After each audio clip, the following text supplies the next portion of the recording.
Sleeplessly embracing butterflies and needles line my seamed up joint, in case I need it. In my stomach, on my heart, chainmail, hunger of the pine.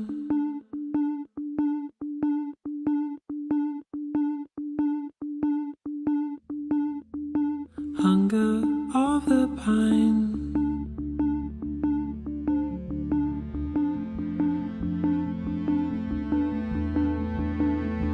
Sleeplessly embracing your yearning to me, planting more days in the sea, and so you finally use it. Bedding with me, you see at night your heart wears night armor. Hunger of the pine.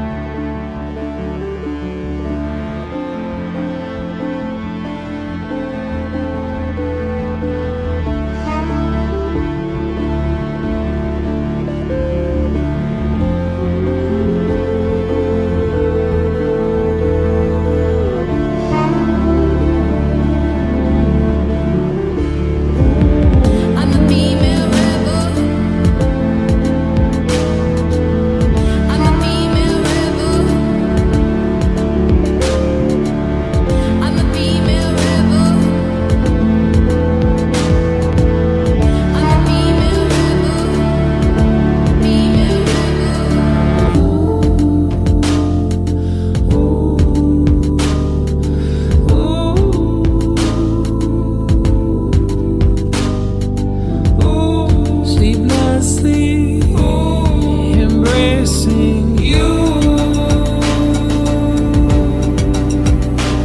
realization grew on me as quickly as it takes your hand to warm the cold side of the pillow. I'm there for you, be there for me. I'll hum the song the soldiers sing as they march outside our window. Hunger of the vine.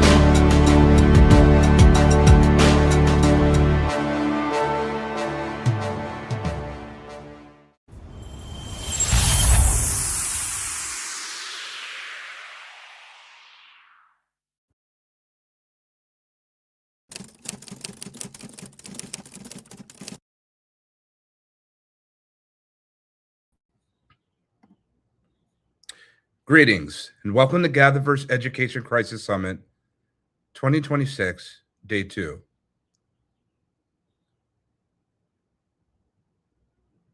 We're so happy to have each of you today here with us to join with us at GatherVerse.live and our various social streams from around the world, transmetropolitan, transcontinental.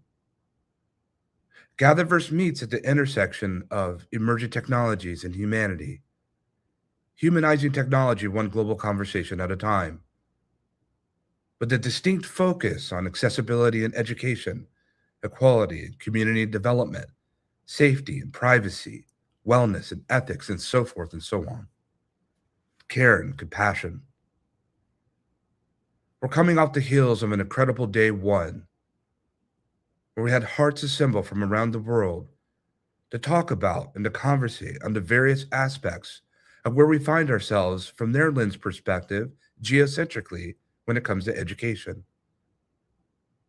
We are at an unprecedented time of technological scale, not just with artificial intelligence and XR, but a plethora of other technologies, known and unknown, seen and unseen.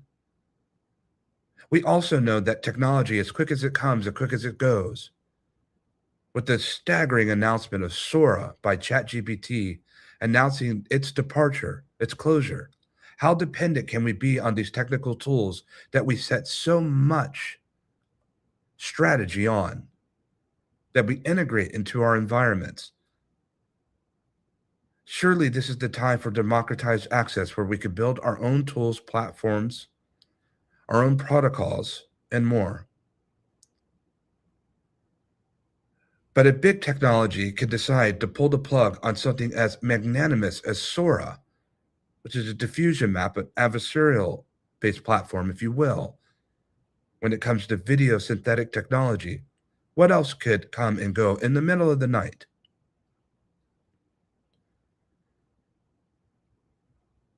We're in the era of vibe coding and vibe design. We're in the era of multi-agentic headed systems, hive swarms, and so much more. But the reality is that everything that we innovate and everything that we put into what it is that we deploy and ship to the world, at some point, it may cross into the classroom. Adult education, youth, special education, and more. There's different variations of the classroom. Some meet in buildings, some meet in the meadow, in the forest, under trees. What does this mean for the dawning of this type of misinformation, disinformation, and moreover, the subject to the interpretation of the ecosystem of information being deployed, translated into the minds of our youth? They are inheriting a world that many of us have never known at their age. And they are ill sufficient to be able to contend and to be able to compete and to be able to understand and fathom the magnitude of the type of technology that is teaching them. Because if we as humans with human hearts do not teach our youth, then something else will. And if we, as those that are capable to be able to help safeguard our youth, then something else will. But it must be said, what happens when the technology becomes more advanced than the technologists? This has now come to pass. And if the technologists cannot keep a grip on what it is that we innovate and scale, how can we expect our youth, let alone our teachers, who've given so much of the sacrifice, the front line to be able to teach the coming wave that's entering into the world? Who will play the role of the hero? Who will take the time as a technologist and non-technologist to teach those, to guide those, and to mentor those on what is next? Not tomorrow. Tomorrow is too late. But today, right now, who will take that mantle? Who will stop for just a moment and say, wait, this is serious. If we do not get this right now, we may never be afforded the opportunity to get this right ever again. You've got this one moment. What will you do at the time that's given, available in business, to teach, to guide those who need it? This is a crisis. This is a serious time. And we've assembled a roundtable and we've assembled hearts to be able to speak to this and so much more. May our gather be well.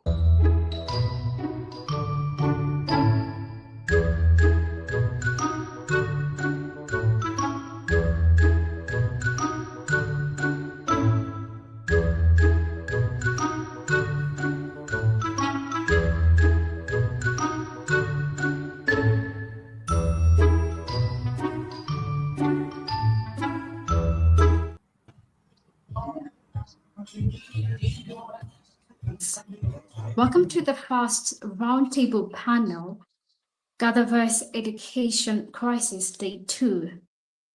I want to give a heartfelt thank you to Christopher for that heartfelt and passionate introduction, because it has set the tone of what we are going to discuss today. On our today roundtable panel titled Classrooms Everywhere, Learning from the World. I am Lynn Gitao, Communications Director at GatherVerse. And with me, I'm joined with a roster of expert panelists from around the world who will help us understand what is a classroom, what is learning, what does the world have to teach, or rather, what is technology teaching the world? We're here to discuss that. And our fellow panelists, until called upon, I ask you to remain muted. We have a very long, interesting journey to cover, and I ask you to please keep your remarks very brief while we hold on to the weight of what we have to say. And let me see who I want to start with. Over to my right, Let me start with Marisa. Marisa, this is not your first time. Please tell us who you are briefly and what inspired you to join us today. And we'll pass it over and end the introduction after Sunil. Marisa, over to you. Your mic, please. Please unmute. Hi, I'm so sorry. There you go. Thank you. Thank you, Christopher. Thank you to you and to my fellow panelists or roundtable guests. I am the co-chair of AI Ethics Education with IEEE. I am an educational psychologist. I am an AI ethicist for quite many, many years. I am currently helping to lead the recommended standards for K through 12 education with technology and AI. And global and founder of Global Alliance for Digital Education and Sustainability. Been in education for 37 years, and this is part of my huge passion. Very, very grateful to be here. Marisa, we're always honored to have you here, and we're looking forward to hear about the ethics side of things and the standards that you have to tell us about. Over to you, Felista. Tell us who you are. What inspired you to join us today? Thank you, Lynn. Good morning, everybody. My name is Felista Yogo, and in profession, I'm a health care interoperability and AI expert. And all my volunteer times, I've worked a lot in the intersection of technology and communities. I have worked with women, young people across the world, and I can't wait to have this conversation on quality education. We're very happy to have you. Thank you for joining us for the second time. You are in the right place. Lynn, of course, you are a family to GatherVerse. Tell us who you are and where you're joining us from. Please, your mic kindly. Me? Okay, sorry, I didn't hear you. There you go. Thank you. Yes, I am Lynn. I'm sorry for any background noise. I am a former aerospace engineer turned spiritual guide medium and very much an educator. I teach youth aerial. I've been a tutor many times in my life. I've been a professional, so I've worked in level 4 schools with both children with disciplinary issues and severe autism and other cognitive disabilities. I'm excited to be here because it's a crucial time. I just want to give a slow clap to Chris's introduction because that was really powerful. Yes, definitely. Thank you so much. We're looking forward to hear from you. And over to you, Gopi. But I look forward to really learn how to really pronounce your name. But if I have butchered it, please correct me. Over to you. Tell us what inspired you to join us. Helen and everybody, good morning. And this is Gopi Krishna, and I'm working with IPLC right now, and I'm managing many of the customers. And my basic designation is Cloud ERP SAP architect, as a manager, architect, or a solution architect, anything. And because I'm supporting a number of clients and migration with on-premises to cloud, and how AI works with SAP, and today what the generation is going looking for that AI, and we are giving that information to clients and submitting that. This is part of my job regularly. Wow, that is very commendable. Very happy to have you here for the second time, actually. So, Neil, this is not your first time as well. Please tell us who you are. What inspired you to join us today? Yeah. Hello, thank you. I'm Sunil Subedar from the Netherlands, Europe. Actually, I'm a cybersecurity specialist, mainly in the cryptography field and PKI, but I'm also a trainer, certified trainer for PCB, known from the ISO certification, and IC Council, more the technical certifications. Work more than 3 decades in the IT field and more than 14 years in the cyber field. A reason why I'm joining is I'm also supporting and have a lot of collaboration for the last 8 years with college and universities, mainly in India, and also recently with University in London, where we are empowering, supporting them on cybersecurity, AI, data science, but also digital forensics kind of projects. Wow, That is quite a wealth of experience. And the beauty of having you is we get to listen from people from India, London, every part of the world. So you're very, very welcome. And Esther, over to you. Tell us who you are and what inspired you to join us today. All right, thank you so much. I am Esther. I am joining you from Malawi, Africa. I am a software developer by profession, and I am also the founder of the AI and Innovation Hub, where we explore how to bridge technology to create opportunities, especially for young people. So I'm very passionate about creating solutions. So I'm very excited to be here to learn from the global perspective and how we can assist and hope to bridge opportunities as well as education. Thank you so much, and over. That you are in the right place. This being your first time, we welcome people from around the world. Thank you for joining us. Anish, this is not your first time as well. Please tell us who you are and what inspired you to join us today. Hello, everyone. So I'm Anish Bhatti. This is my second time joining this global event, and I'm very happy to join in once again. So I'm Anish Bhatti. I'm founder of Train My Brain. I am originally a chartered accountant turned into an Ikigai coach. Ikigai, the Japanese word of finding purpose.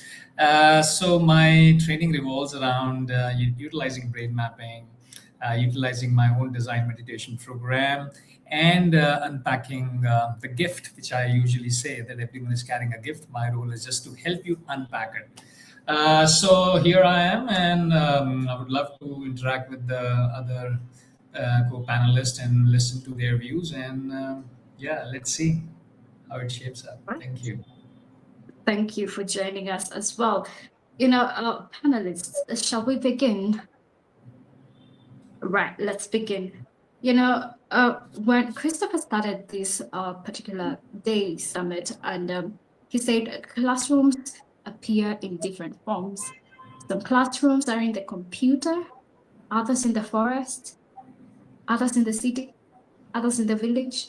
The forms of classrooms are so many, but yet there's only one goal: to educate the mind. But let's just really reflect now. What is quality education? What is education right now? Is it the one that is being educated by technology, or is it the one that we learn daily through experiences of what was passed to us through our parents, grandmothers, and relatives and society? What is education? I will start with you, Esther, and then I'll come to you, Marisa. Tell us, what is your definition of education? And I want to hear everyone's perspective on this before we even just chime in. Okay, Esther is gone. Let's go with you, Marisa. Please tell us what is education to you? Your mic, please. Hi, yes. Education is, I mean, I think as you have just kind of referred to, it is multi-layered, it is multi-dimensional, really solid education. I've been in education for 38 years. I've been working with New York City schools and schools around the world for over 38 years. And the current model of education that in the world, whether it's in computer or not, generally is modeled after a factory model. These are industrial factory models of learning. It's a very linear style of learning. And certainly Waldorf kind of methods, and actually many indigenous methods of learning and education, which are experiential, are quite more profound. But it is about, to me, it's about educating the whole person. This is not, and there's a lot of talk about educating the whole person and very little evidence of it in organized education. And I'm a huge fan of education. I actually believe it's a fantastic opportunity for bettering society in all kinds of ways. That being said, what we are dealing with in the integration of AI systems is an entirely different thing. There's a disruption of the human. There is a disruption and boundaries of the human. And that's not to say it cannot be used for good. It can be used for fantastic things. But the things that are generally missing are really understanding what it is doing to the cognition. And this is a huge part of my work as a psychologist. I'm working with top researchers from Cambridge, Oxford, Princeton, all of the on brain science and what this is doing to our brains, what it's also doing to us psychosocially. So what is happening to us is impacting that whole thing. And I'll wrap it up with, it is impacting the ability to have a holistic or a whole education, including the absence of physical movement, which comes with increased screen time. So I'm going to leave it at that. But my view of education is that it is something that we will have to recreate and reimagine. Marisa, that was a very powerful sentiment. Picking up from your experience of that 8 years, I believe you've seen quite a lot, but I still feel the education system still remains from the industrial age. But Esther, I can't find Esther. I really wanted to hear her thoughts, but I think she will be back. Lynn, over to you. What is education to you? Your mic, please. Hi. Yes. Okay. So I wrote down notes so I could keep it brief. So in the past, I heard you mention education of the mind, and that is 100% how it has been in the past. And that I'm looking at as a masculine way. And I think the future is education of the body. So using AI to learn how to master the body. It's shifting and maybe even the soul a little bit. And so for me, education of the body means being outside. It means connected with living things and how to live, such as growing food and building things. And a big thing I wrote on in education specifically, because I thrived in mainstream education in the 80s, but I'm also neurodivergent and love that structure. And so I think we need hands-on learning in equal proportion to right now going outside is like recess and it gets cut half the time apart. So I think it definitely needs to be more evenly split of hands-on learning. And then what I wrote here, last point, is AI is for the educators, not for the children. So with kids with disciplinary issues, we can teach them personalized case studies. Kids can get online for conflict resolution because one of the issues when we do something wrong is admitting it, is feeling the shame. But the wonderful thing about AI coaches and therapists is there's no judgment. But I don't think children need AI. All of the leaders, you know this, guys. Come on, all the gates, Lee, all the we're gonna kids. come back to that. Lee, Okay. just hold on to that thought because I want to hear from everyone because you brought in a very broad, provoking subject matter here. But let's just hear from the rest. Felista, I want to bring you on this. What is your take? What is your view? What do you have to say? Okay, on quality education, I would think if you want to know a community, look at how they treat their youngest members. And I always encourage people to volunteer in a school. And then, just wonder who will be your next doctor or nurse or accountant. That's a good place to, spot the people because that is our next us in coming years.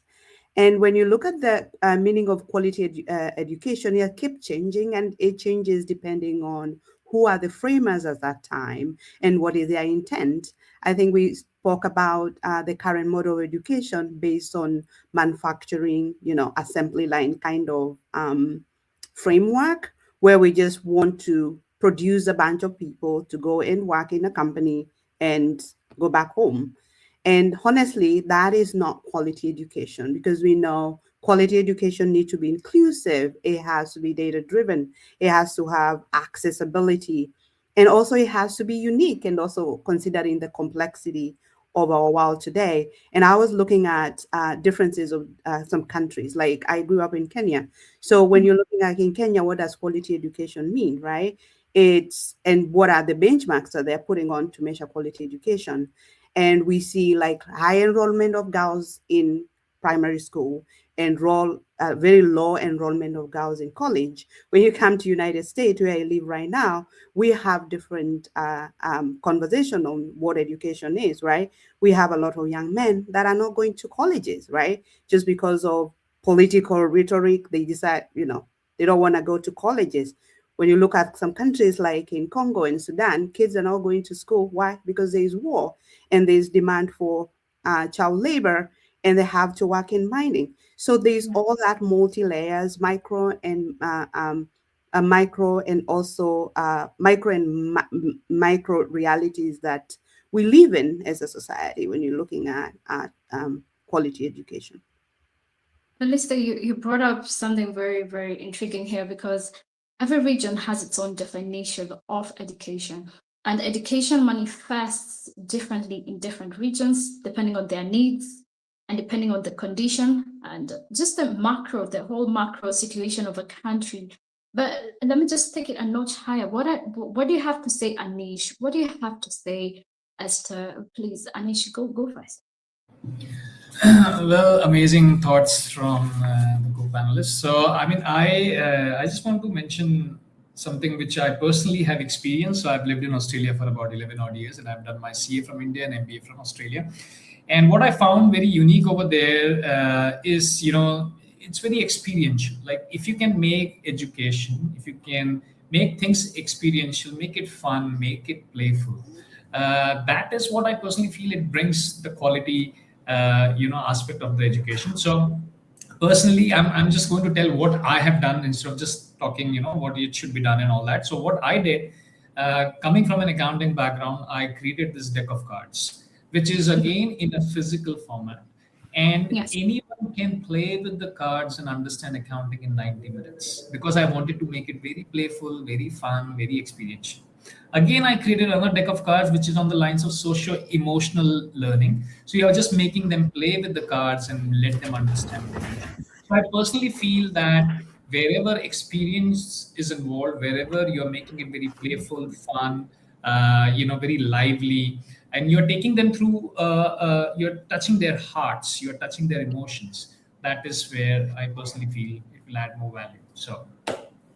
Yes, I resonate with that, because I think naturally humanity is inclined to games and having a fun experience. So when you bring the aspect of gaming in education and making it as enjoyable as possible, I think this is where the difference is when it comes to learning for memorizations and learning for thinking. So Anil, I want to hear from you, and then I want to hear from you, Gopi Krishna. But so Anil, please go.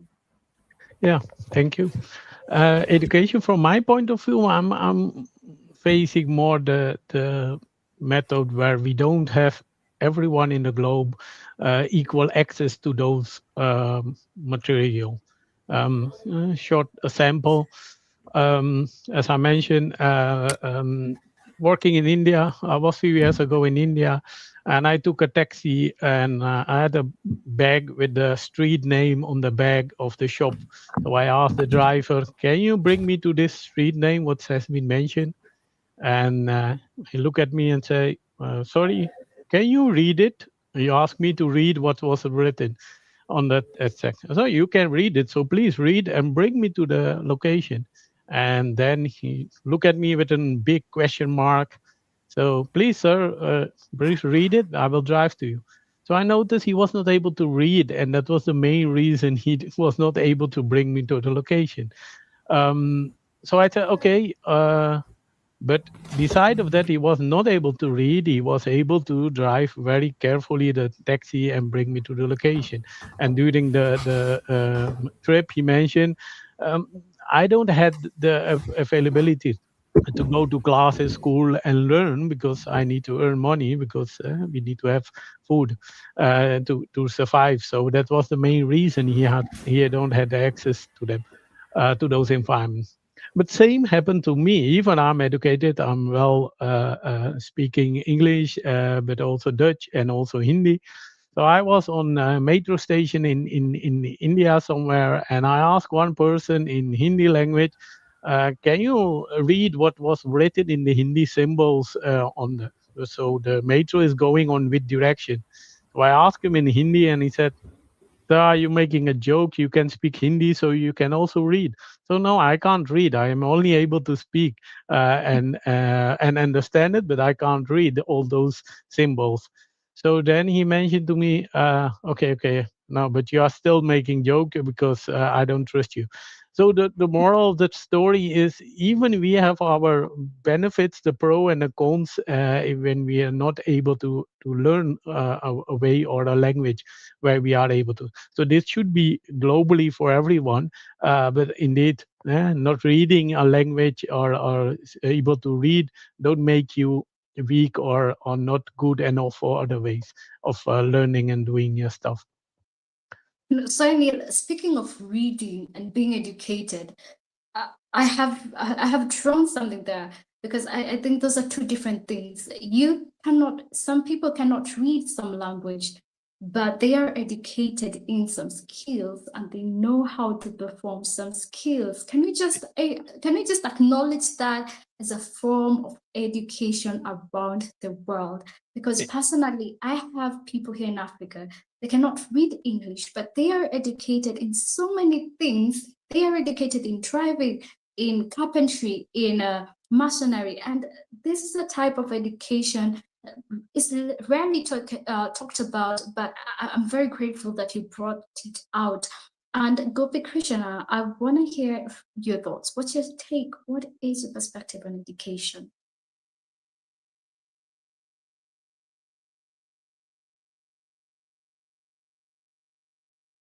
Your mic, please. All right. As he figures out his mic. Could you please? Okay, here you are. Please bring it on. All right, we're still Could you having please? a challenge to hear you. Yeah, could you please repeat? Yes, what is your take on education? What is education to you? How do you define education and classroom?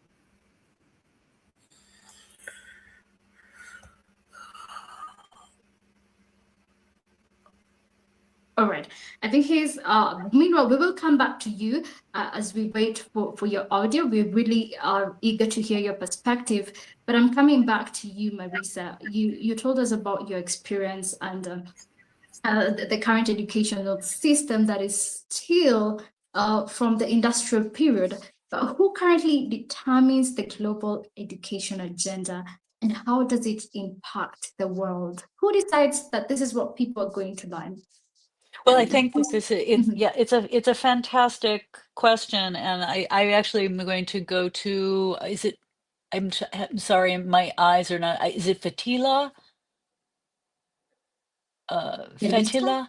Felisa, of what she was speaking of, because we have to consider both a local and a global context, right? So when you're looking at global recommendations for education or global leaders in recommendation, we look at things like UNESCO, because I've actually contributed to the standards from UNESCO. Those are things that we have to begin looking at. Yes, I look the way I look and I have the background that I have, but we can't think of education coming from that way, because it's a completely colonized point of view.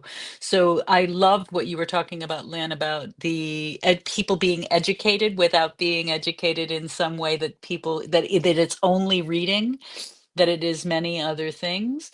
But I think that determining what one form of education is very similar to just saying there's one set of ethics. There aren't. It's going to be multi-layered.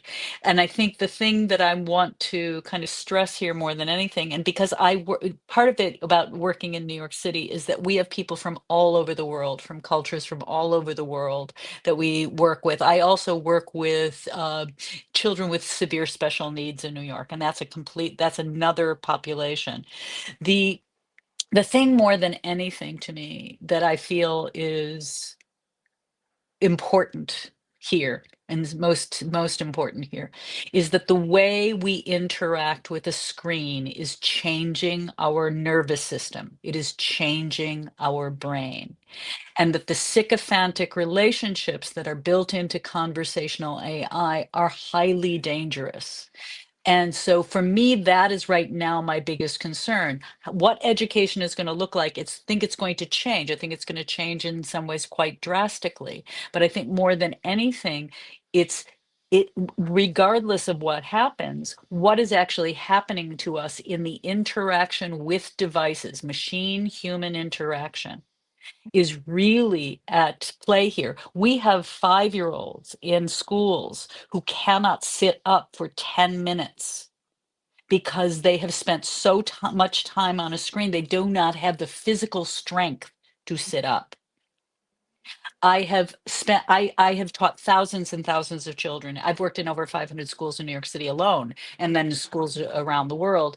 But to me, I've never seen anything like it. I have seen a decline, and it's not just me, it's in the research. There's a decline in cognition. One of the biggest challenges is the frictionless design, and that's another thing. It's a different thing to go into, but that lack of friction does not support education. I'll leave it there. Marisa, that is a crisis. What I heard from you, that is a crisis itself. I will come back to you on that. We really have to really dig deeper. What happens to attention to a 5-year-old who can't just sit down for 5 minutes just to memorize A, B, C, D, E? It's not attention. They do not have the physical, they don't have the physical strength to sit up because their muscles haven't been developed as Ash, is it Atish or Ash? I'm sorry, my glasses.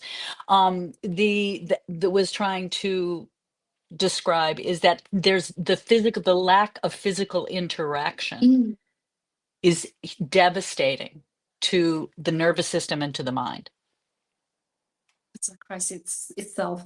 Felista, and then I'll come to you, Gopi Krishna. I hope your mic is really, really working very well because we want to really hear from you. But Felista, chime in on this first.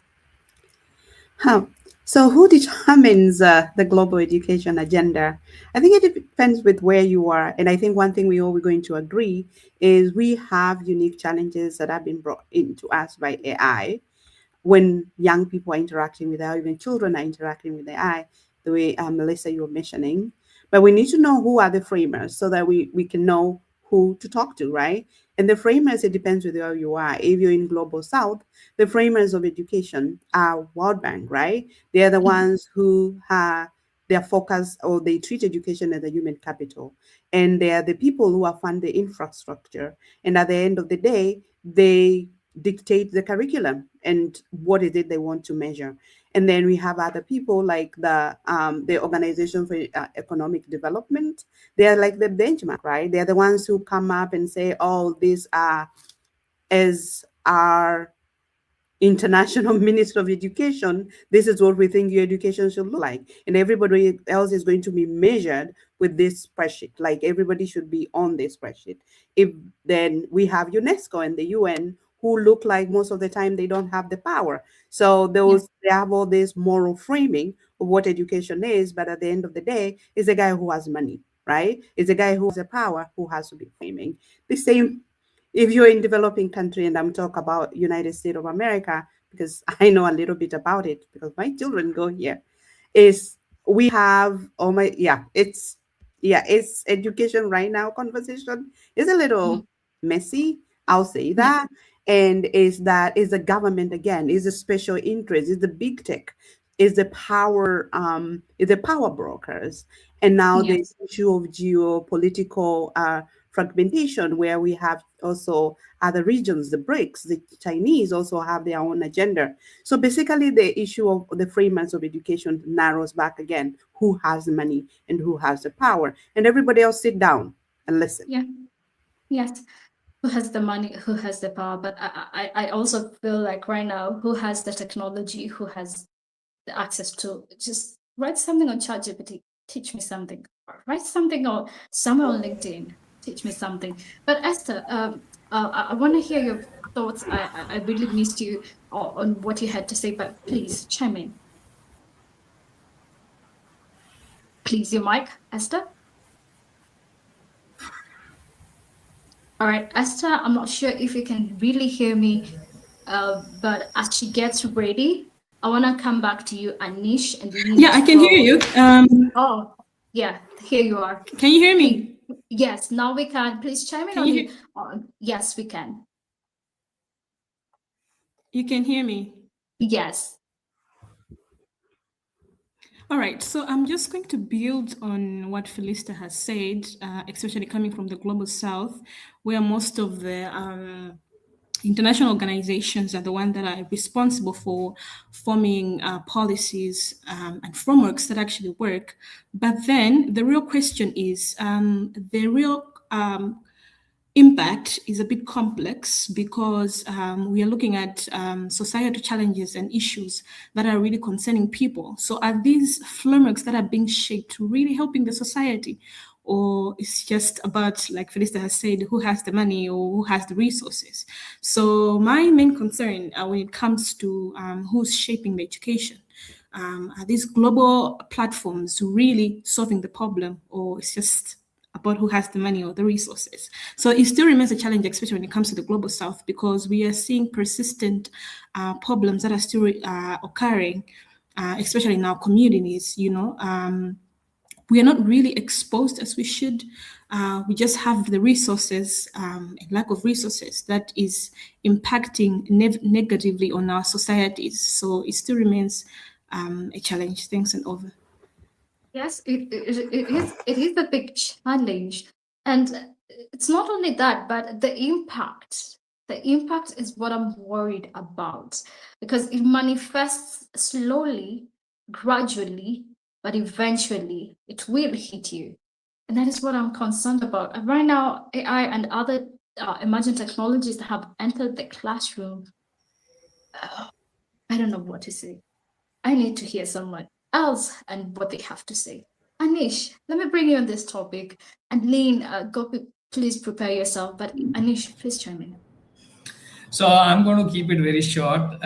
So I think it's it's being driven by a lot of institutions and based on different economic priorities. That is what is driving the global education. But what I personally feel is, what are the areas of what is basically missing is if there is some sort of an agenda where people are being made aware of their inner dimension, inner landscape. So since I work in that space, and I feel it's extremely important if someone knows what they are meant to do in this world, and they know their purpose, their identity, and if they are aligned with that sort of a thing, that will really help that individual, and overall that will create a ripple effect, and it's going to help the community, and then globally the entire education. So I personally feel if the person is, if they are happier from inside, and the best way I can measure it is like how much they are aligned inside. That's basically what I personally feel. So yeah, that's my take. Thank you so much. You brought the perspective of purpose, but how does someone get to know their purpose, by the way? Just a quick follow-up. How do you know your purpose in life? Amazing question. So Mark Twain has this wonderful quote. He says that there are two most important days in your life. One is when you're born, and second is when you find out why you were born in the first place. So the why part is your purpose, and sometimes you are finding you're chasing your purpose, and sometimes the purpose is chasing you. So it depends on which side of which side you are. And basically I think it's a lot of, you need to be slightly patient, and you need to keep all your senses open, because a stranger can give you that thought, so you have to keep all your senses open. Thank you. All right. So for me, I think purpose is, from what I get from you, it's something you discovered because it's inherent. But let me just hear from you, Gopi Krishna. I hope your mic is good, because I'm coming to you, Lean, as well as Soinil. But let me just hear from Gopi. All right. Lean, and then I'll come to you, Soinil. Hello, are you able to hear now? Lean? You want me to go? Yes.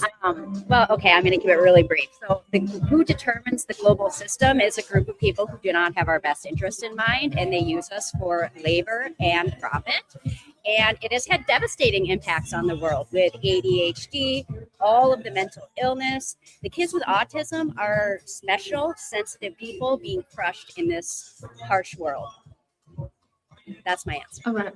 Yes, that was very brief. And when you say the people who don't have the right intention for the world, who has the right intention, then if the people who are at the top are the people who don't have the right intention, what does it mean for the person who is the person like me and you?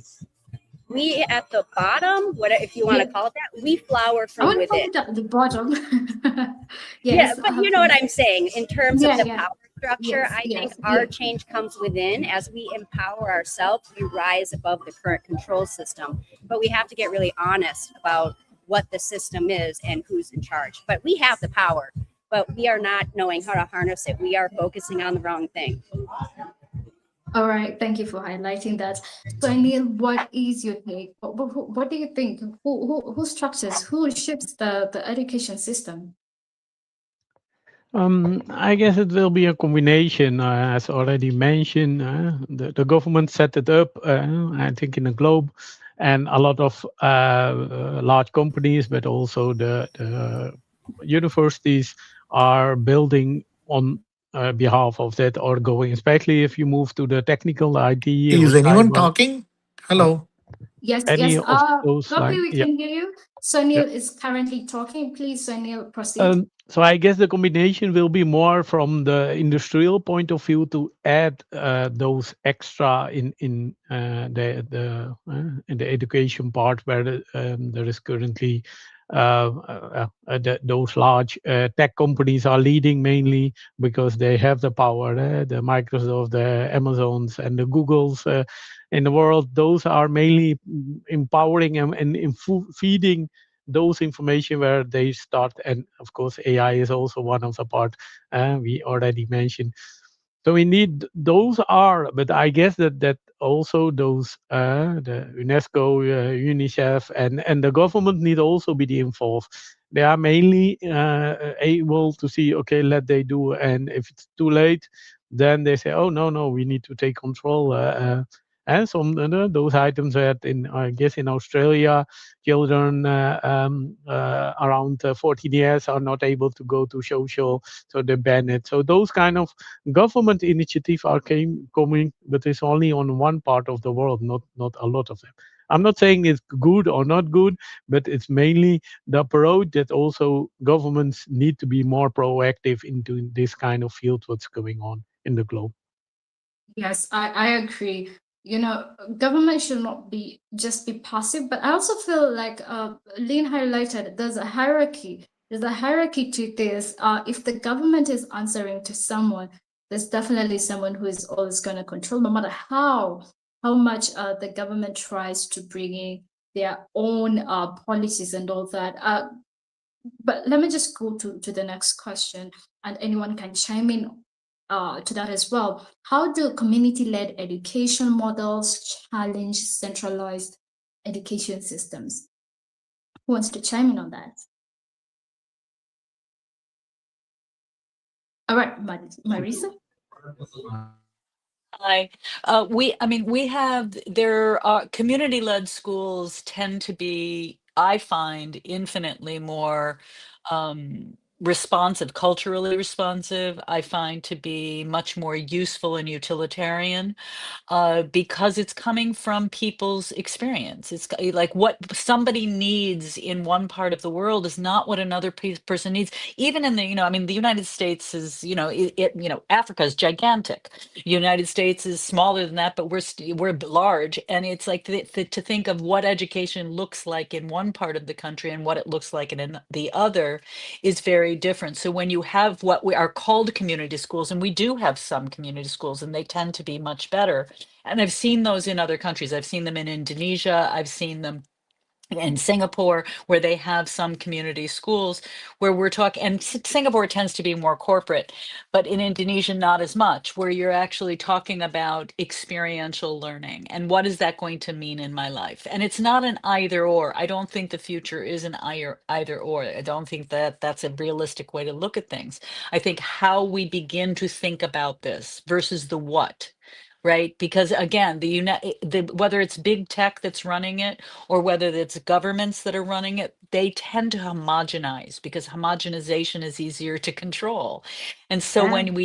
when we begin to give the reins of education and the importance of education to the people who are being educated, that's, to me, that's really where we begin to find education that means something to someone's life, that actually resonates with their life. And I just think that this is a powerful tool that has some very positive benefits if it is used very carefully, and also unfortunately has some very, very far-reaching dangers, serious dangers that those are the things that I'm most concerned about. The learning will happen other ways. Yes, we're going to go to the dangers because that is something we really have to talk about. And just to add on to what you said, I come from Kenya and we have community-led schools that were really, really inspired by the community, the language that they speak. And you will find most of these community schools, the children of the learners were learning in their own mother tongue, right? And they're learning tales, they're learning what the community used to believe in, they were learning what really impacts them at the moment. Because when you talk to them about AI and the only thing they understand is how I'm gonna fetch water, that really doesn't resonate with what they're doing. So I'm for the diversity. Education should just be approached according to the region, their needs, what they need at the moment. But perhaps someone has a different view. I want to bring you in, Gopi Krishna. I'm not sure if your audio is good, but I just want to hear something from you. Tell us, what is your take? Can you hear us? Hi, Or, and yeah, thank you for that. yes. So today the education is like globally without losing like local guidance, right? Thinking globally, grounding means understanding the global challenges and experience locally, and global level thinking, and languages, culture, community, live with different areas, gathering the experience. So to become a narrow to defensive, education should help on that. And learners very fastly we can utilize those things, and they will easily fast and growth, and globally we can identify that. And moreover, the future is learning not for about it's not just about a smarter, and it's a purely into technology, right? It's about the wiser like humans, like that's what I'm telling. Nice, nice. Thank you for adding that in. And I just want to shift gears because I see our time really, really moving faster than our discussion. And I want to bring you, Sunil and Anish, to this particular topic. How important is human creativity when machines can generate instantly? I think also, Lynn, I want to hear from you because this is some of the passionate things you do. But first of all, Sunil, please chime in. First, I want to add on your point, Lynn, what you mentioned about learning in local languages, or the approach, what works very well. I faced the same, and I was delivering webinars for northeast of India, and we did it in the local language online. We was able to see that persons was able to ask easier questions because they are not maybe perfect in English, but and nobody will laugh you because your English is not good enough. So we mentioned make it very simple for you. Ask it in your local language.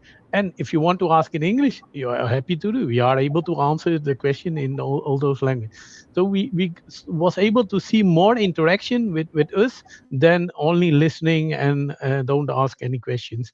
So I totally agree. I think that approach works very well also on that approach. Back to your question, actually, how important is the machines you are mentioning? Yeah, indeed, we actually long time we are already make use of computers and all those systems. But the approach where we are able to make use now with AI related items, I guess it will be still a combination. We are able to make use of the machines to support us, but I don't think we need to rely totally on each decision related to the machines. Recent, I was a speaker in one of the conference about healthcare, and the same discussion was there also about should AI take the decisions for any action what a doctor need to take. So everyone was saying, no, no, no, what if they take the wrong decision? Someone could be able to die or something happen. So those approach was a good point to mention, that indeed we need to be carefully considering. Had the same discussion already with the electric cars, all those. But in this situation, especially Hello, in the are you healthcare, able to hear? I'm not able to hear after Lenin. You mute. All right. no, Okay, I please think proceed. you are able to hear me, all.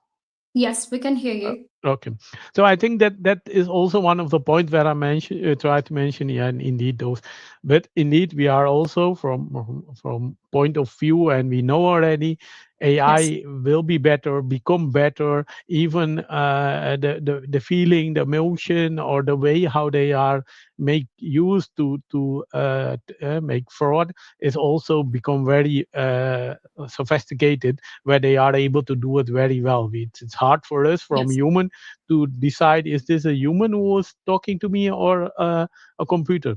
So I guess that could be also the point where we need to be aware that this will coming and happening. All right, all right. And this is where we expand this conversation to not just creativity, but the ability to design, right? And Adish, I want to hear from you. How important is creativity and independent thinking of the mind? So again, I'll just keep it very short. So I think creativity is non-negotiable, and machines can certainly replicate the outcomes, but it's the inner wisdom, it's the inner insight which is going to make the final. Like I was just listening to what Sunil was saying, like doctor can make a decision based on machines and or not, but ultimately the final decision should be coming from your own experience, so you should have the final say, basically. So the whole idea, the real question revolves around that: are we helping people around accessing their originality? Are we making them feel more authentic about their choices, or are we just simply training them to respond faster? That is the key question. Thank you so much. Yes, and that is a question to reflect on. We're just being trained to respond faster. But I want to hear from you, Lynn. Wrap that thread from what Anisha said. What is your take? Sorry, the sound isn't great. So for me, the creativity, there's so much room for creativity, but for me, it's in the human body. So whether it's dance, volleyball, chess, whatever it is, something that's moving, kung fu, using that as a creative expression. I mean, hiking a mountain can be creative depending on what you're looking at and the presence that you're bringing to that action. But now I love to use Midjourney to make some really cool images. But I think it's important when we're using machines to generate creativity that there is a back and forth, that we use our own intelligence and our mind to refine the creation, because we are way better than AI. Now they can give us a great starting point, and I think so many people will take that starting point and run with it.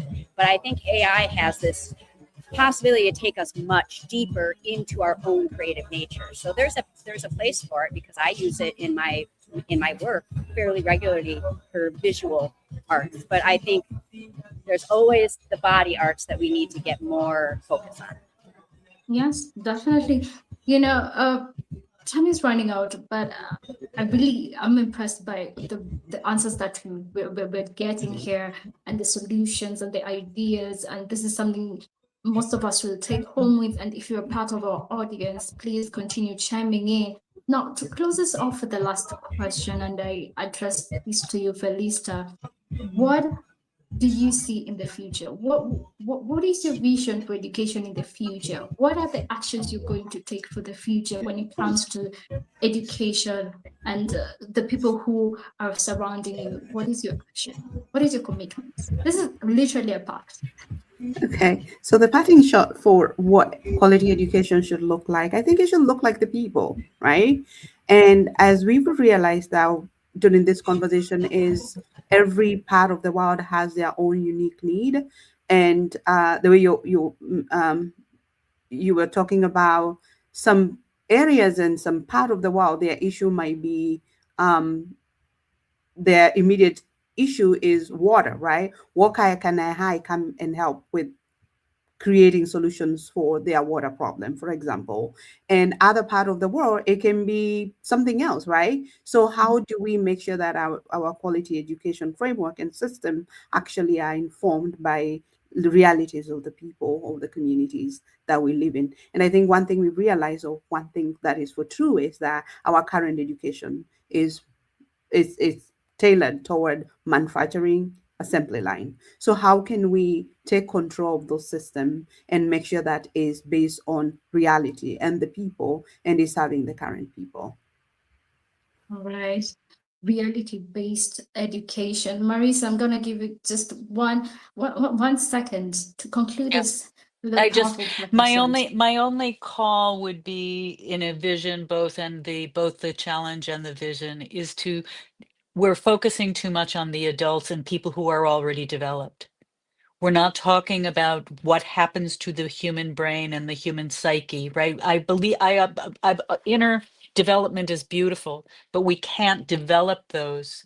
We don't just spring out that way developed. We actually, those are things that will change if we're not careful for the younger ones. So I just want to really, my focus is on what are we feeding the future humans as they come through. So real experience with young children and what that looks like. That would be my dream, that we begin to think that way, because the rest we can handle if we can really pay attention to the developmental needs of young children. That would be it. There was no other better way to conclude this panel than what you just said, and that is a action point for us to really reflect on. To conclude this panel, thank you so much, everyone, for joining us. I understand there were some technical difficulties, but that is what makes this gather very real and impactful. And we appreciate each and every contribution that you brought today. And as for me and our GatherVerse team, our GatherVerse well, please keep following these leaders, check what they're doing, interact with them, message them, congratulate them on what they're doing. Our GatherVerse well. Thank you so much. Thank you. Thank you Thank so you. much. Bye.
Beyond AI, why thinking minds will lead the future?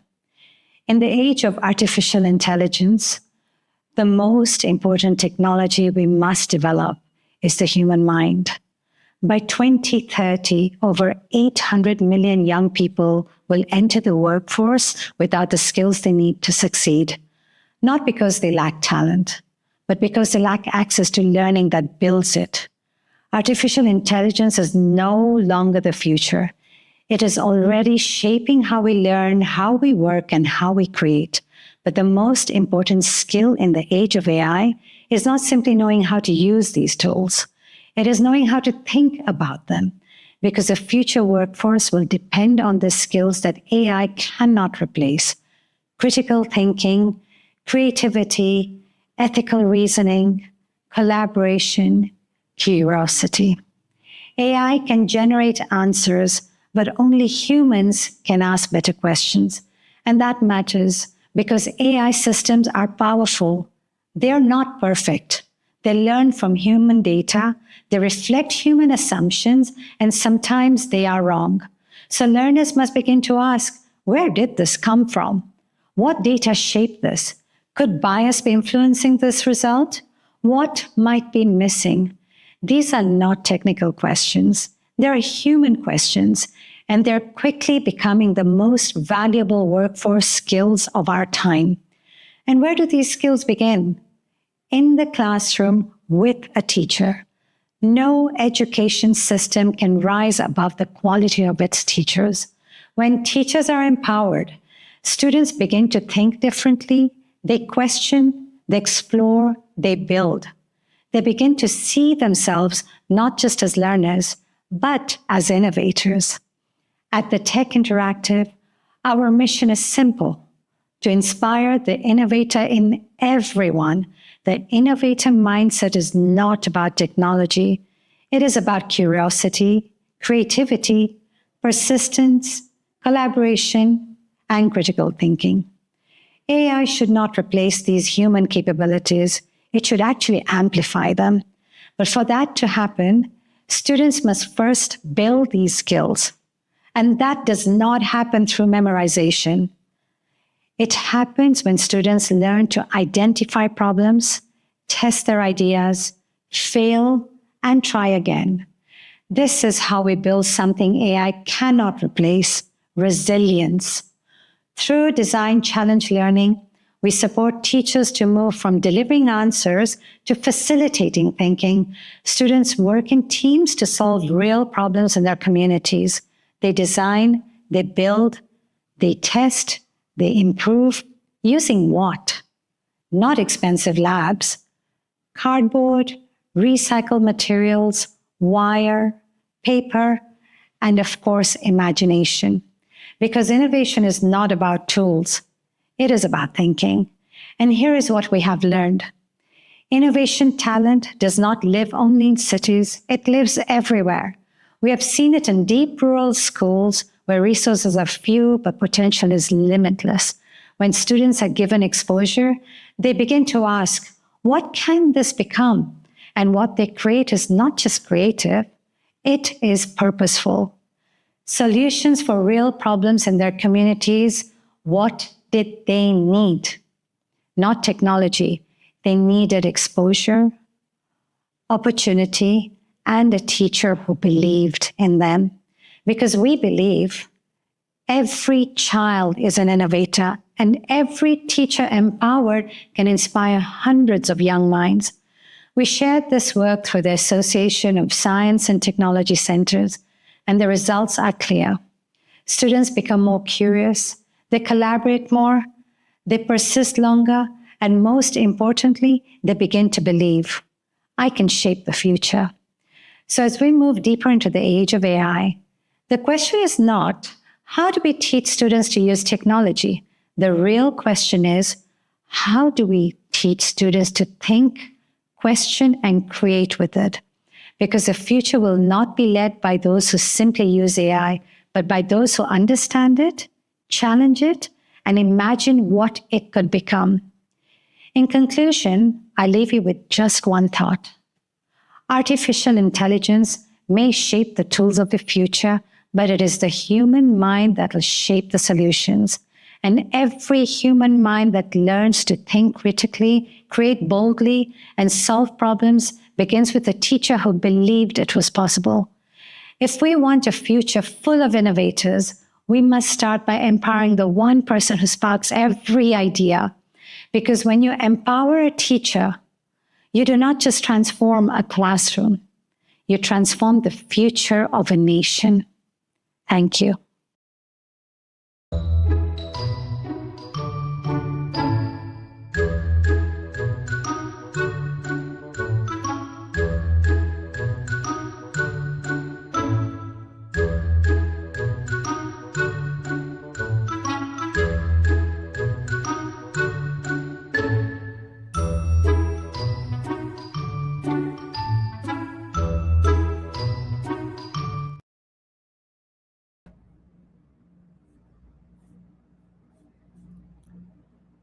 Hello, I am Dr. Messina Morris, Dr. M.O.M., Molder of Minds, and I am the founder of Metaverse United, where we build educational ecosystems to unlock learning for all using immersive intelligence and other emerging technologies. I am also the world's first Metaversity director and founder of Morehouse College's Metaversity, MetaHouse. I am a trained biomolecular chemist, wife, mom of 5 sons, and autism advocate. I stand at the intersection of artificial intelligence, immersive technology, and education. Today, I have a message that I need to say plainly. Come here. Come a little closer. We need to stop playing with our children. We need to stop playing with our children. One more time. We need to stop playing with our children. And I say this because right now in classrooms across the country, around the globe, that's exactly what is happening. AI has taken our classrooms by storm, and literally we, the educators, the administrators, the people who build these educational ecosystems have failed.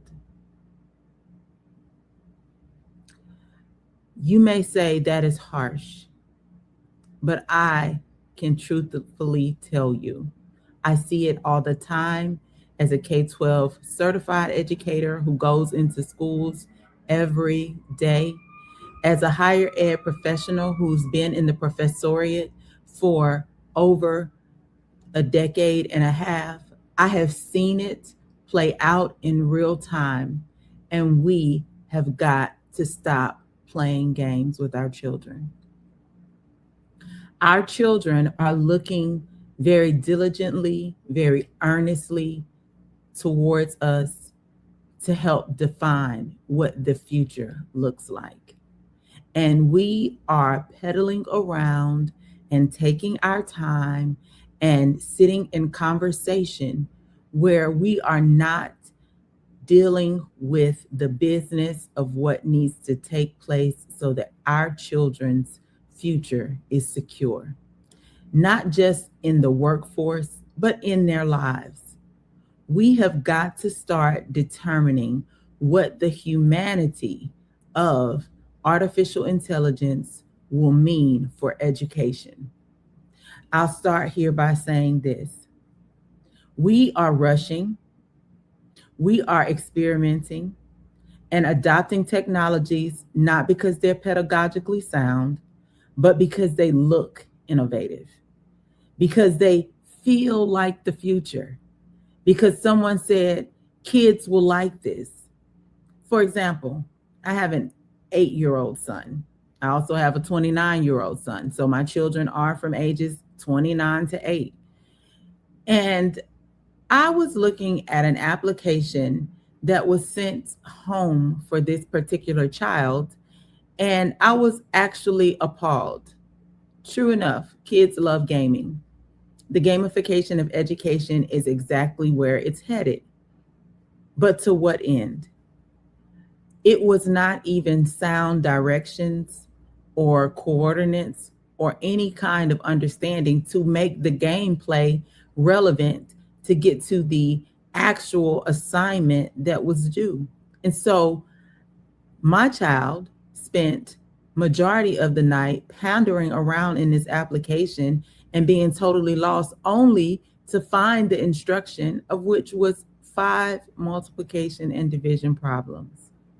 Now, I have a pretty bright child. I have a child who's exposed to a lot of technologies, and this is not something that a child who has already mastered and beat Pokemon from beginning to end at age 4 could not master. But what I came up with is someone saw this, thought it was novel, thought, wow, kids love video gaming. And there was no due diligence done to see if this was the right strategy for these children. And so you send home a bunch of overstimulated material that then confuses students, and they cannot understand why access to these particular tools is not equivalent to access to knowledge. So by doing that, we are literally failing our children. We are failing the very students that we claim to serve. I see classrooms filled with gamified platforms, AI-powered tools, immersive environments designed to hook students, but we're not actually giving them the knowledge. We're giving them systems where knowledge is hidden beyond and behind levels, where understanding is delayed behind rewards, where learning is treated like a transaction. Earn this, unlock that. And I have to ask, why are we making children work harder to access what they already deserve? Our students are not horses chasing carrots. They are thinkers, they are builders, and they are capable of depth, focus, and brilliance. And when we respect them enough to give them direct access to meaningful learning, what they don't need is to be manipulated into engagement.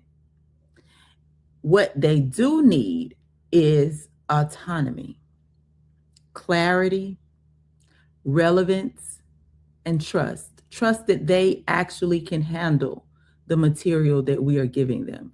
Trust that they will engage deeply, that they are not distracted by nature, but often distracted by design.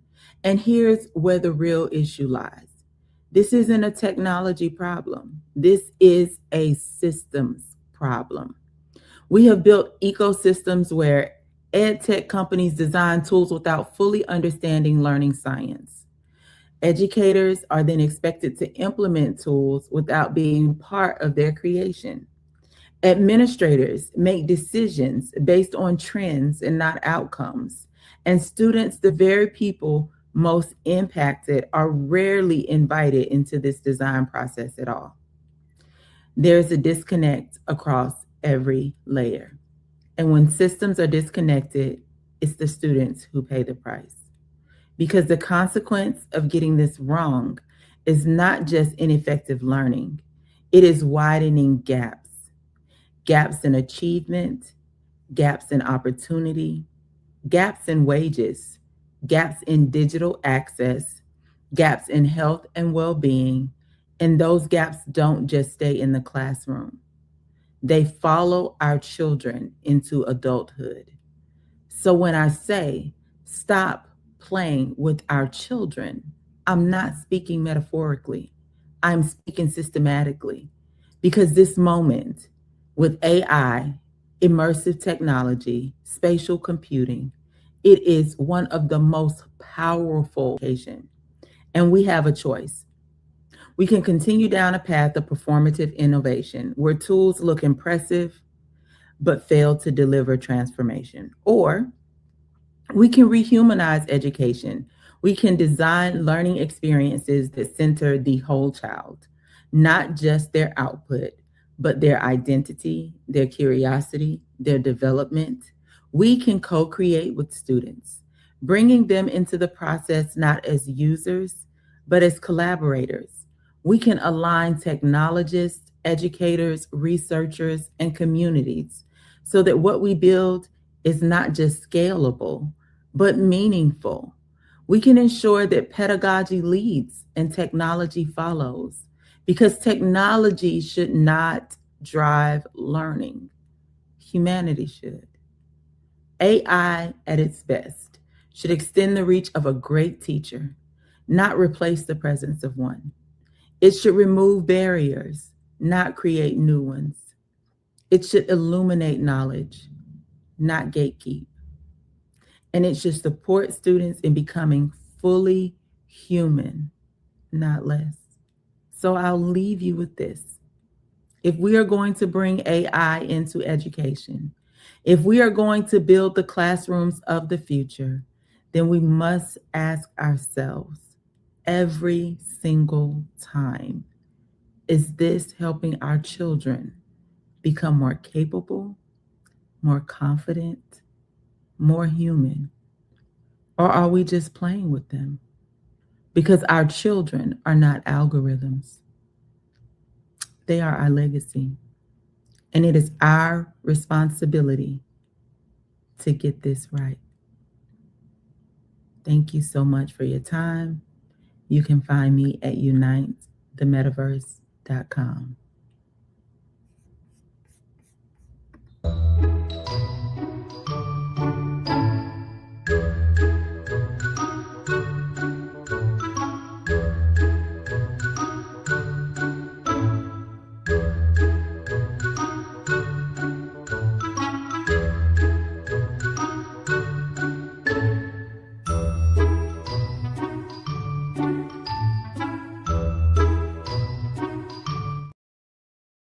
Thank you so much for having me. I work with educators from various backgrounds who build immersive learning experiences on our platform, Frame VR. A common concern I keep hearing isn't about the technology or AI itself, it's about disconnection. Students who are disconnected from their own thinking, unable to engage critically or even creatively with the material in front of them. Students that use AI to prompt for a solution without fully understanding the problem, or the most common is that they allow the AI to do all of the thinking for them. After listening to educators I work with directly and seeing the experience of many others beyond my immediate circle, I've come to believe that AI in the classroom only works if it starts with the student's voice and imagination. From there, AI tools can bring those unique ideas to life in ways that wouldn't be possible with just pencil and paper alone, all while maintaining the student's original idea, and that's the most important part. AI should amplify and not replace human creativity. A perfect example of this type of process was a lesson shared with me by Andrew Wright of EDU Metaverse when he presented his students with an EcoBot challenge. I have received permission from him to share this lesson with you all. Visually, students' ideas go from pencil and paper to AI-generated images to 3D models. Then they can place all steps of their process into a 3D world that completes the immersive portion of the lesson. Virtual worlds could be a great final destination for completed student projects, a place where their ideas can be experienced, shared, and owned by the students who created them. The challenge begins by understanding the mission and the background. The year is 2167. Earth has become too damaged for humans to live on, and humanity has escaped on giant starships, but we never gave up on our home planet. Now, from space, we are sending autonomous robots back to Earth to heal it. And the mission is to design a robot to help reverse environmental damage and help restore Earth. So first, students must choose a design field, like ocean restoration or air purification, to name a few options. Earth has many environmental factors that need to be reversed or restored, and students must choose one environment for their robot to focus on. Students must also design their EcoBot based on various mission parameters like size limits, weight of the bot, lifespan, and materials used. Students are then given further thought exercises on the bot's autonomous capabilities.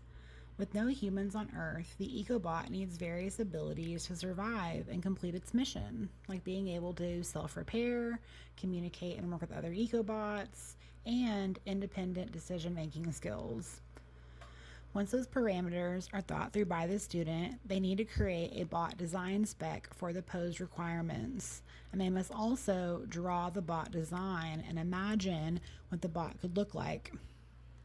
From there, students and teacher must evaluate the bot based on certain criteria, which is points-based. Here, you can see the beginning phase of the hand-drawn picture to the AI-generated image to the 3D model. The teacher can decide on how to best approach transferring the hand-drawn illustrations through AI tools. But teachers can use this portion to guide students on how to use various AI tools for creating AI-generated images and then the 3D models. This is an important step as there should be guidance as students explore these tools instead of them having them try the tools on their own without supervision. After students go through this challenge, all parts of their process are uploaded into a 3D virtual space. Students then navigate to the 3D world to give their final presentations. And students get so excited when they see their own work represented in the shared space alongside their classmates' creations. This lesson harnesses both collaboration and connection. Collaboration between student and teacher during the creation process and when using AI tools to enhance their ideas, and connection between students is improved when they enter the virtual world together, where they can ask questions about each other's work, offer ideas on what could be improved, and of course, share in the excitement of a challenge completed. The AI crisis in education is real, but the answer isn't fear, it's intentional design. Design that keeps the student's voice at the center and then uses every tool available to amplify it and ensure that the lesson sticks with them. Thank you so much.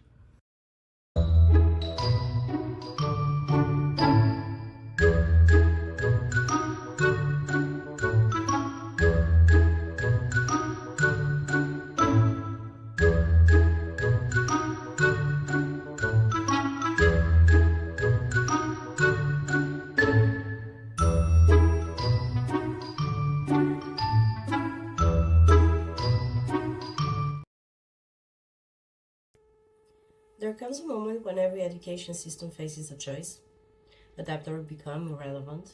I believe that moment has already arrived. It is the day artificial intelligence entered the classroom, and not through an official decision, but through our students. Today, students receive AI-generated content from everywhere, like explanations, solutions, essays, ideas. This is a reality we can no longer control, but one we can understand and guide. If schools refuse to align with this wave, we risk continuing to teach in classrooms that are physically full but empty in terms of relevance. Students will still be there, but they will no longer see us. That is why integrating AI into education must not be accidental or superficial, but strategic. This means, first of all, asking ourselves, where does AI bring real value to the learning process? Not every use is beneficial. AI should not replace thinking, but amplify it. It can be used for differentiation, for rapid feedback, for simulations even, but the pedagogical decision must remain human. The teacher becomes the designer of the learning experience, not just the provider of some content.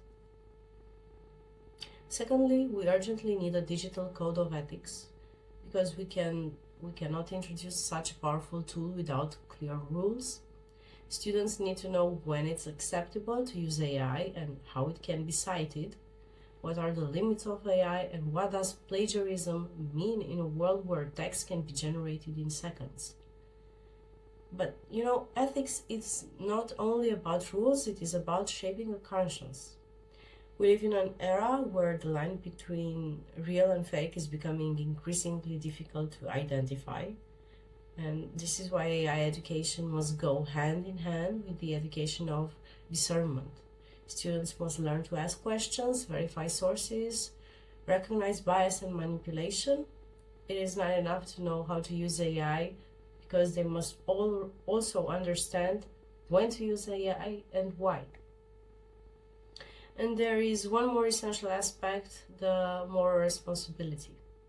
We must clearly define what it means to produce something with AI and what it means to create something through human intelligence, because they're not the same. Not to oppose them, but better to understand their different value.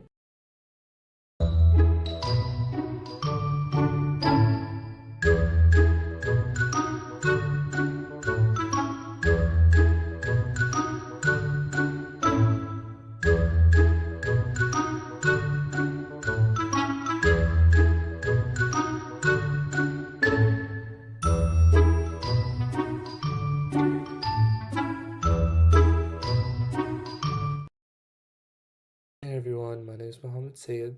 I'm a student here based in Raleigh, Texas, and I'm excited to be here with you guys. and I wanted to share some things about the topic today. I will be discussing like how we can mitigate the effect of AI on education and how we can avoid some of the harmful effects on it. So, in basically a world powered by AI, everything that we do, all the tasks that we have in our lives, like we can use AI in some way to do them, right? If I wanted to do a homework assignment, I can easily upload the entire thing to ChatGPT and get him to do the whole thing for me. If I wanted to write up an interview questions, I can do that with ChatGPT too. But when it comes to education, students can actively use AI to completely ignore the intent behind those assignments. A teacher wants to develop your critical thinking and your questioning abilities, but the constant use of AI in this age prevents students from doing that.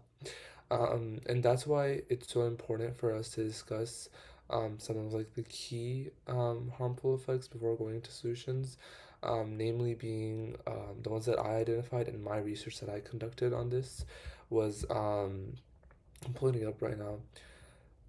Academic integrity and ethical misuse. So basically, what that means is, as I just said before, a teacher expects the student to do their own work, but nowadays students use AI to do it, and it inhibits your critical thinking skills. And according to a 2024 Wiley survey, 96% of instructors. Also, that wasn't Wiley, that was like Willie. Sorry.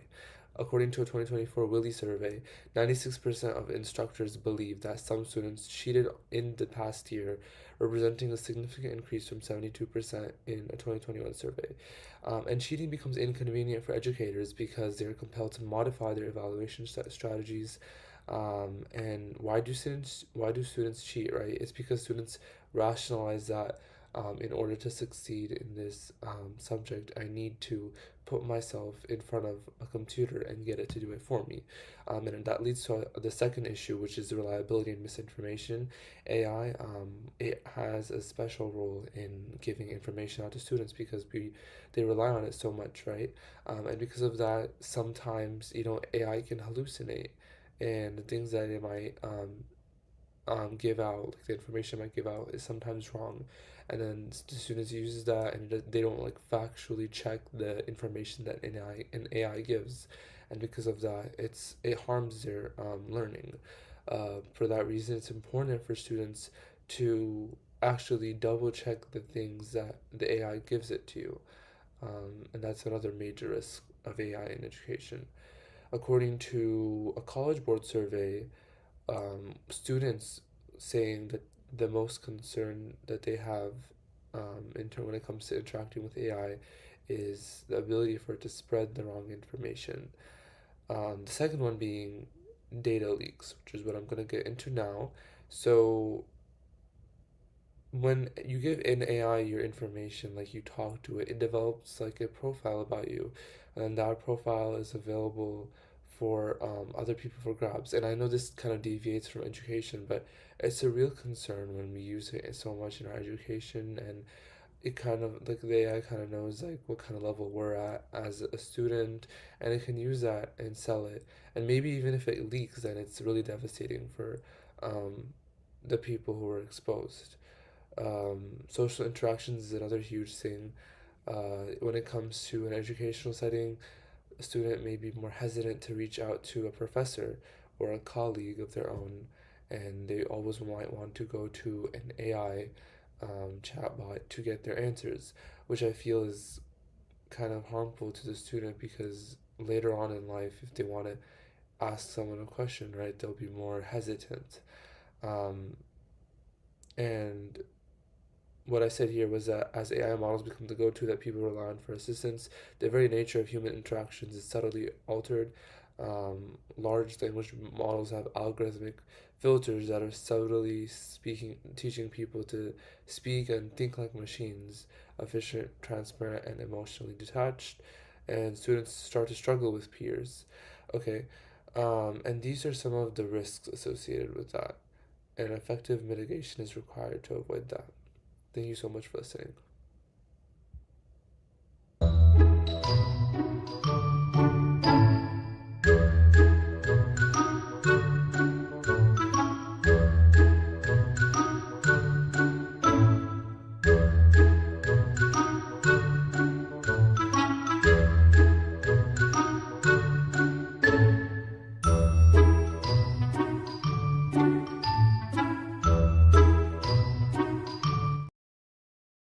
I am Thomas R. Wilson of R&H Creative Advocacy and Storytelling, and today I want to emphasize the importance of empathy in education, as well as the importance of a strength-based mindset.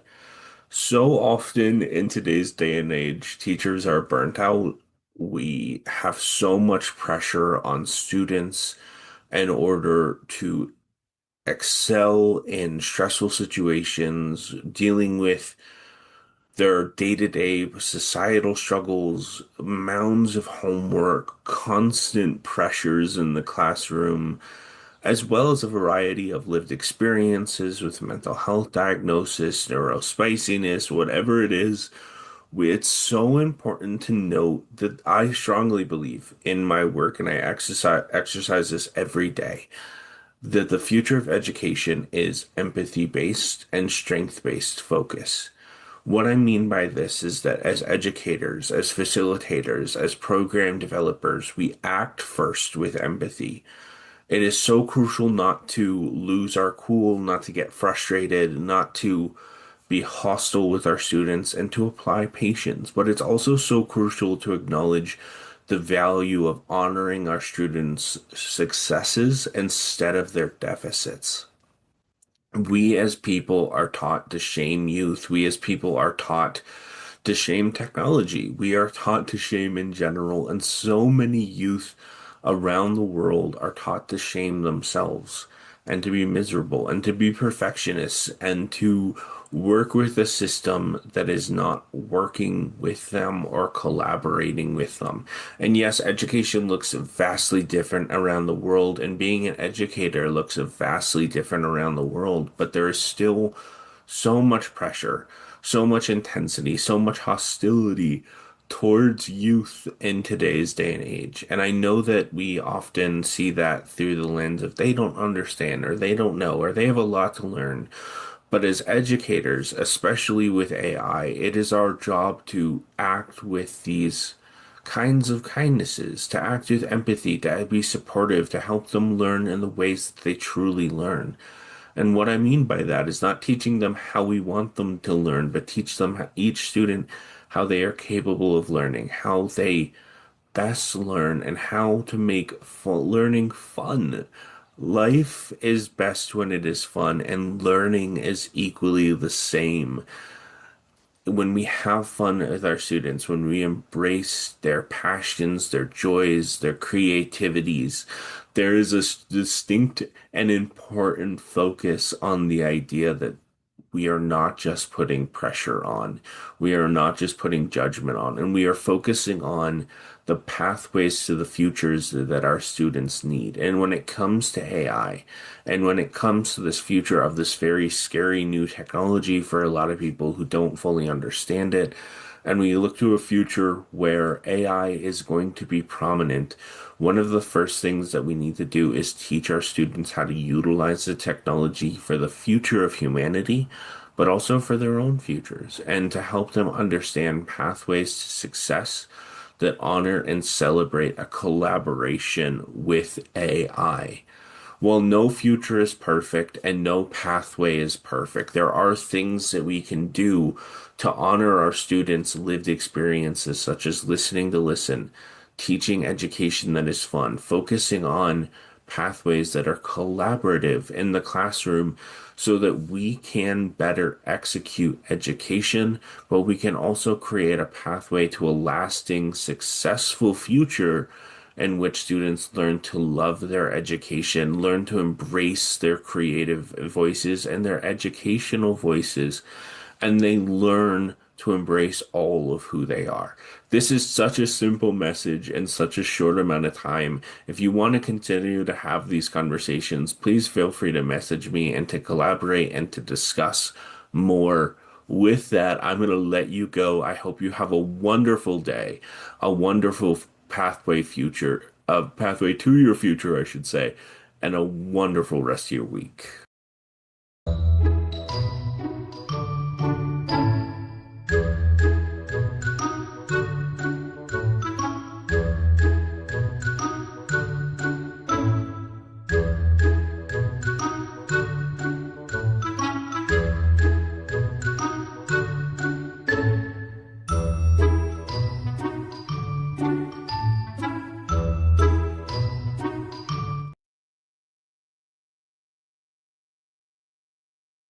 Your mic, please, Russell.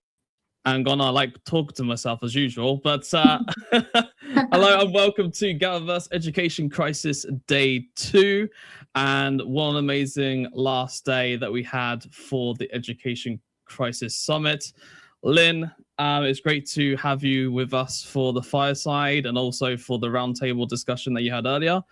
Please tell us what you think or what your thoughts are from the last 2 days so far, Lynn. Russell, when we were curating this summit, we knew there was a crisis. But when I heard from the speakers and what they expressed and some of the comments that are on various social media on various social media pages, I now figure out there is a huge crisis. But there is a solution. That's the best thing about it. The speakers came with the crisis that is before us, and also they suggested very good ideas and very good suggestions that I believe this is a summit that it's worth listening to over and over again. And I believe also the future, or someone somewhere is looking at it and saying, this is what I needed to hear. So very Absolutely. Absolutely, Lynn. And I think there is much that needs to be done within education as a whole. I think there's a lot that needs to be done in both for AI teaching, but also for AI being used within education too. And also it has to be used in the correct way and the right way too, because if it's not, then we're going to see a lot of problems like how you're saying, Lynn. So I guess, Lynn, my question to you is like, what is maybe like one of the key highlights that you maybe have heard, maybe from the roundtable or maybe from yesterday? Was there like one thing that kind of like really stood out to you that you was like, yes, we need that? Yes, Russell, what stood out for me the most is the effect of AI on every learner and every student. Every teacher. It's manifest in different ways because each and every student and every teacher has their own style of learning and teaching. So when AI creeps into this room called a classroom, the manifestations of the effects manifest differently. So it's a very horizontal, there's a very horizontal approach to how we see AI and how students see AI across different parts of the world. Need I to mention that, apart from just how the minds comprehend, also regionally, it's different how Africa, the West Coast, the South America, the Oceania, Europe, where you are, it's just being perceived differently. To some, it's being received positively. To some, it's being still a conundrum. It's something they reject. And to some, this is the best thing that we can ever have. But overall, even in kids, the brain development of kids, I'm just wondering, for a child who just grew up on a screen, we had one of our panelists, that is Marisa, who mentioned a 5-year-old, the ability to have even a physical stature, to just keep, to stay upright because of the brain damage that these machines can have on our brains. That for me is a concern. Maybe I'll just pass it to you. What stood out for you? I know you're into trust, verification, and how AI can become more human-based. Just let me know what you think. Yeah, I think two things. One, just to kind of add to your point, I think not like for kids, for teachers, for professionals as well, all of that is extremely important, when it comes to education. And even CEOs of companies, I think it's important that they get educated too. And we're just seeing like there's not enough education to go around to educate everybody, first of all. And second of all, when it comes to trust, I think every individual and every company should have their own independence and choices on what to trust or how they want to trust it, etc., what they want to use it for. So we just provide what I like to call the trust evidence to individuals and professionals and companies, so that they can say, okay, based upon the evidence that's provided to me, I can trust it for these following reasons, right? And we have different standards and metrics which we do that against. So it's important for people to have those decisions and those choices. And that's why verification is fundamentally important and foundational.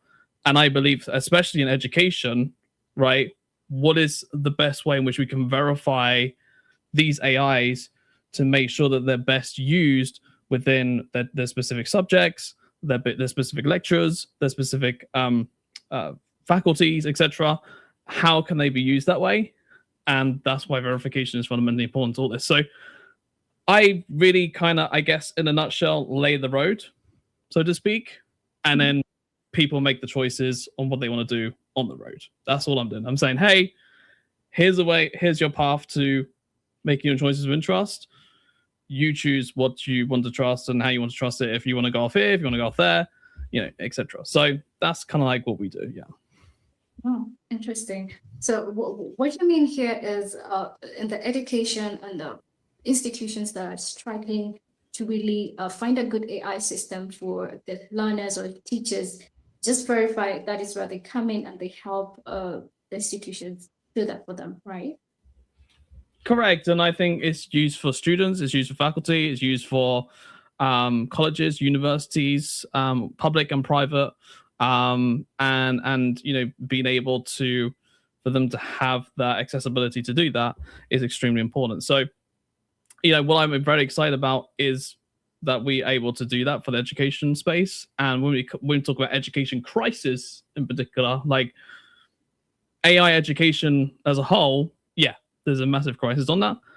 But at the same time, it's like, how can we support people and help people or uplift people or give them the ability to do all their own autonomy and choices? That's where verification side comes in and stuff. So yeah, overall, that's kind of like what we do. And that's why it's extremely important in what we do on our mission to, what I like to say, verify the integrity of these different AI systems. So then whether it's trustworthy or not, or whether you want to choose to trust it or not. So yeah. Brilliant. So on that note, Lynn, one last question and then I'll jump off. And by the way, if you're wondering who we are, by the way, I am the Global Affairs Director at GatherVerse, and also Lynn is the Communications Director at GatherVerse as well.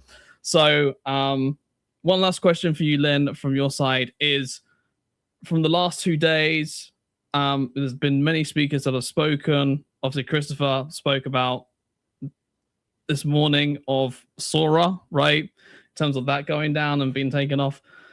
There's also more to that as well, to be honest, within OpenAI's side, but we won't dive down that rabbit hole. The point is, Lynn, from your lens and perspective, what are you sort of most excited about in terms of tool-wise, in terms of AI-wise, in terms of any that sort of side? What are you most excited about when using AI within the education, like to educate yourself or to educate like different, maybe even your younger nieces or nephews or whatever? What is the most exciting AI thing that you like to use?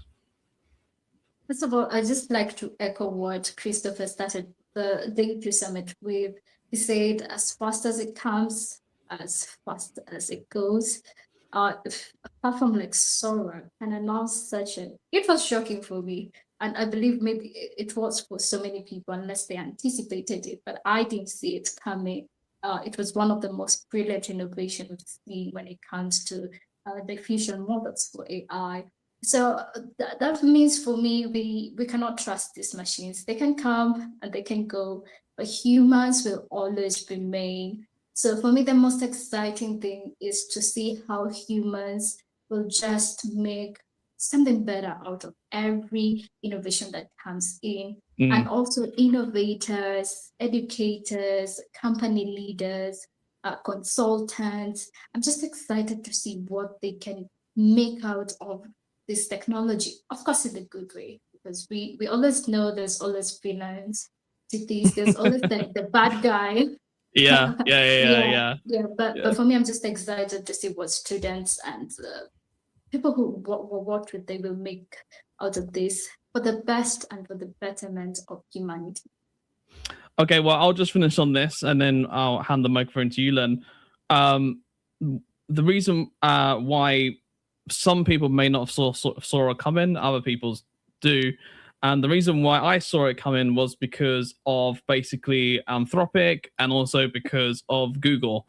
Google, yes. Gemini, and Anthropic have been, those of you who don't know, have been leading the way. They have been in terms of their models and also when it comes to coding, etc., which is fundamentally important when it comes to AI. And because they've been increasing their market share, even OpenAI have been spreading themselves too thin. And even the chief product CEO said that, we need to be more focused on kind of what we need to do internally. So that's why they've cut a lot of stuff off. So don't be surprised if other applications close down as well. And also they're looking to launch, and if you didn't know this as well, they're also looking to launch a new application where they're going to be combining all their applications together into one browser. So hopefully that will come out soon as well. And that will include Codex. That will include the current browser that's being used at the moment, and then also that will include I believe also like the latest models from ChatGPT as well, and it'll be all into one. So that's kind of the reason why I saw this come in, because what's going on with the market, they realize, okay, this is another code red scenario. So that's why they cut everything else off and just strictly focusing on the model. So I'll end with that because I wanted to just kind of explain the backstory to Sora. And on that note, Lynn, I will hand the microphone to you. Thank you so much. That made sense. All right, that's it. We have concluded the high-powered GatherVerse Education Crisis Summit. And yes, there is a crisis, a huge crisis. But on the other hand, there is a solution. For these 2 days, we have been joined by speakers who care, by learners, by leaders, by communities that understand that they have the power to control, to shift the narrative of crisis, to making it something meaningful and better for the future generations.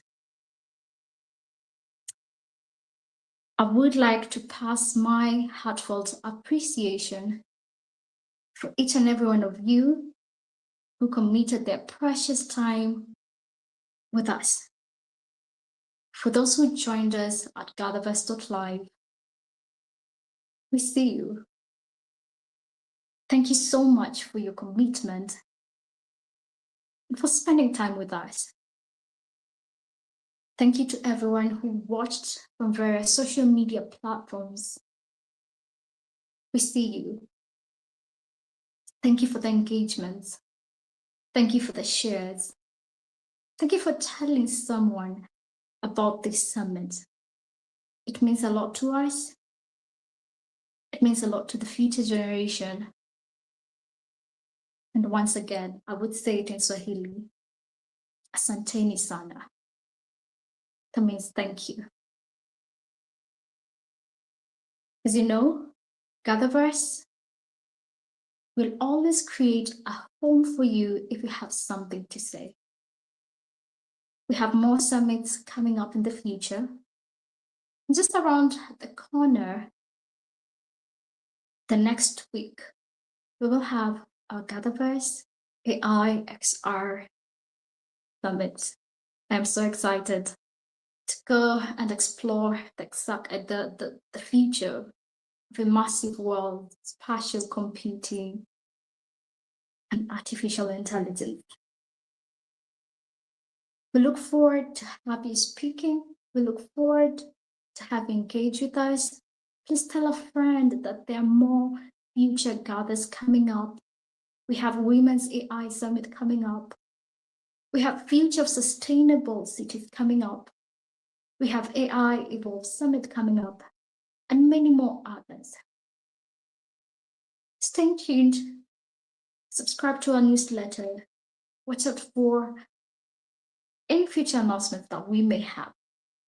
It is always a pleasure to be that place where you come and speak and express yourself and tell us what you discovered. It is our joy to do that as GatherVerse. Thank you so much to the GatherVerse team.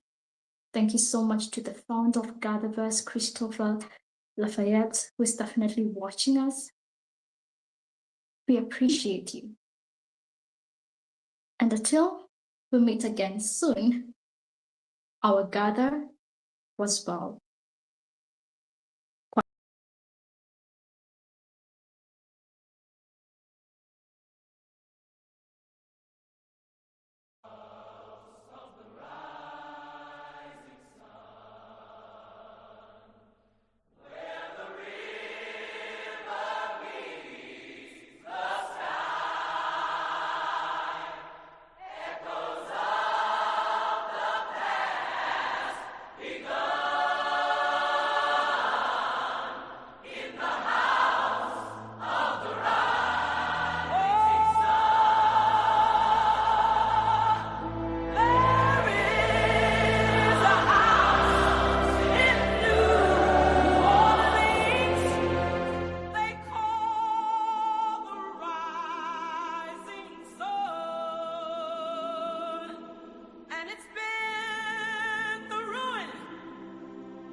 She sewed my new blue jeans.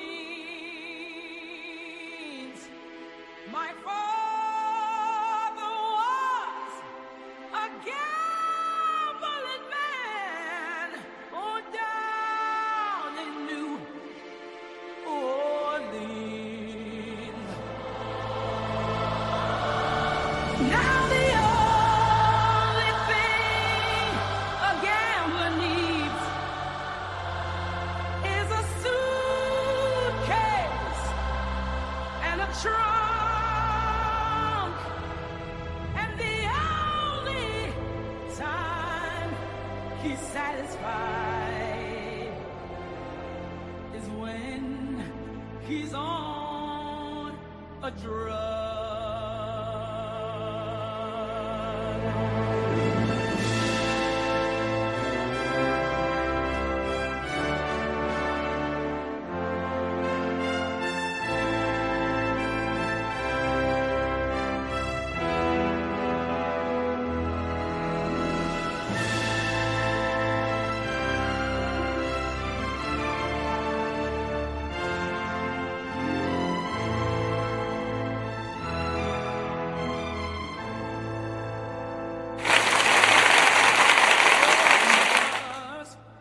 Tell your children not to do what I have done. Spend your life